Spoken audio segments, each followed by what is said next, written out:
Here, in the high desert, near the north end of the Great Salt Lake, temperatures can reach over 100 degrees Fahrenheit in the summer and drop to below 10 degrees in the winter.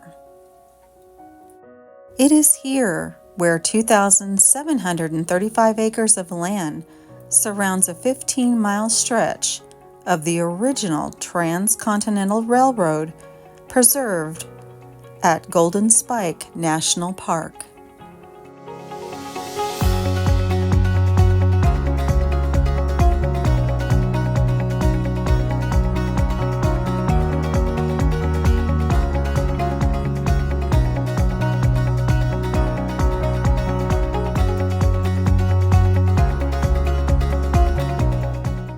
Promontory Point, Utah is about 275 miles from Boise, Idaho. It's about 87 miles from Salt Lake City. So, what was so special about the meeting of these two trains out in the middle of the Utah desert? The Transcontinental Railroad was the dream of Asa Whitney, who was an American merchant and trader. Prior to the railroad's completion, it would take around 200 days or 5 to 6 months to travel the 16,000 nautical miles from New York to San Francisco.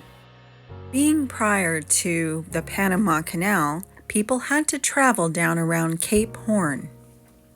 The first transcontinental railroad across the United States was one of the greatest technological achievements of the 19th century. While it was Asa's dream, the credit for this awesome feat really goes to the people and animals that built the rails. The African American railroad workers,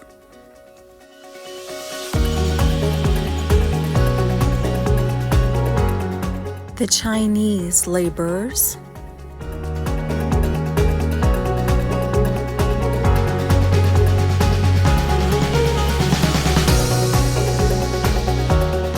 Irish immigrants,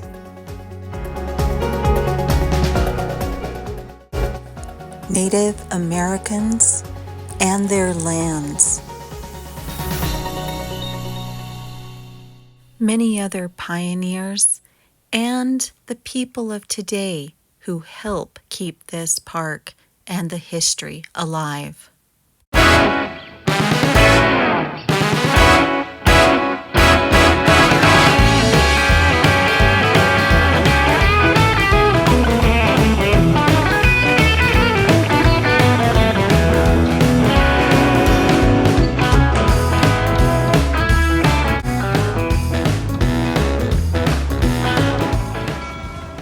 The Jupiter was built in 1868 by the Schenectady Locomotive Works of New York. She was dismantled from her frame, loaded onto a ship, and sailed around South America's Cape Horn to San Francisco, California.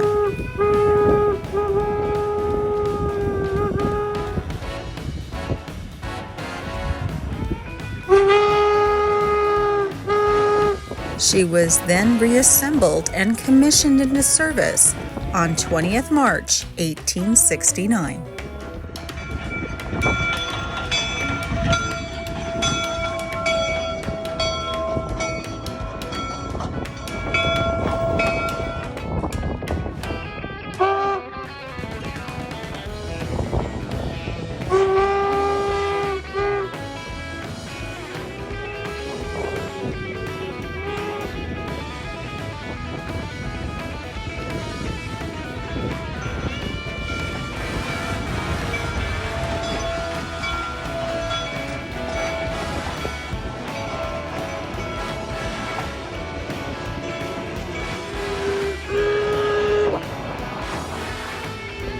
The 119 story is one of being in the right place at the right time.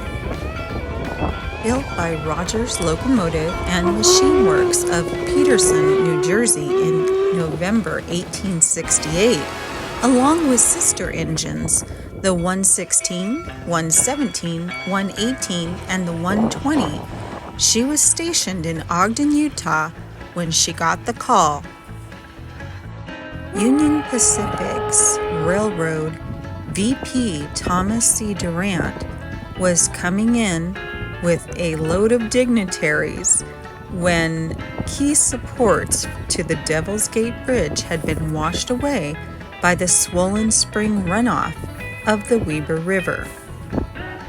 The engineer refused to take the Durant Special across the span, but he did offer to nudge the lighter passenger cars over the bridge.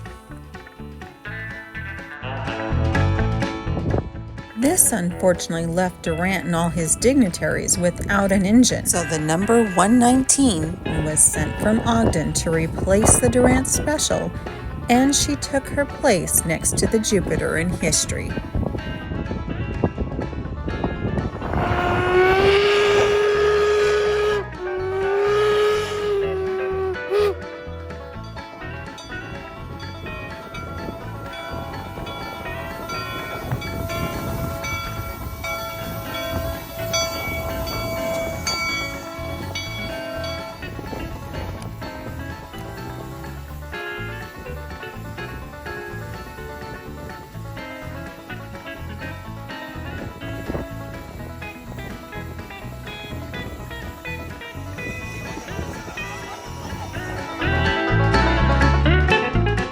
The sun was beautiful, the wind not so much. My dad and I had a great time. So where is the Golden Spike? Well, there was actually 4 spikes. There was the Golden Spike or the Last Spike, Nevada's Silver Spike, Arizona Territory Spike, and the second Gold Spike. We have a great gift shop and visitor center. You can see I got some smashed pennies here. As for the Golden Spike, it was returned to the man that commissioned it, and he donated it to the Stanford Junior University in Palo Alto, California. Nevada's was eventually delivered to Stanford and placed along with the Golden Spike at Stanford University's museum.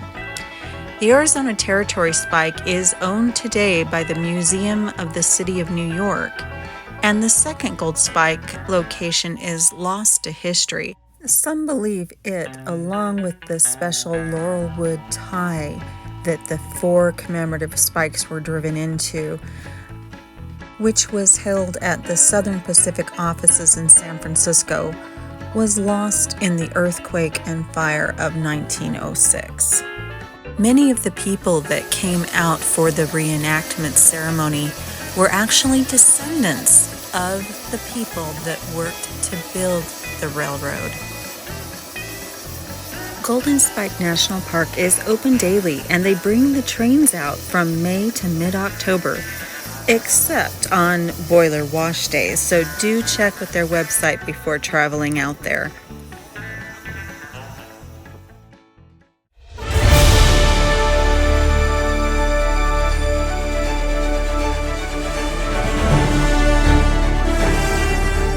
Telegrapher W.N. Schilling of Western Union sent the message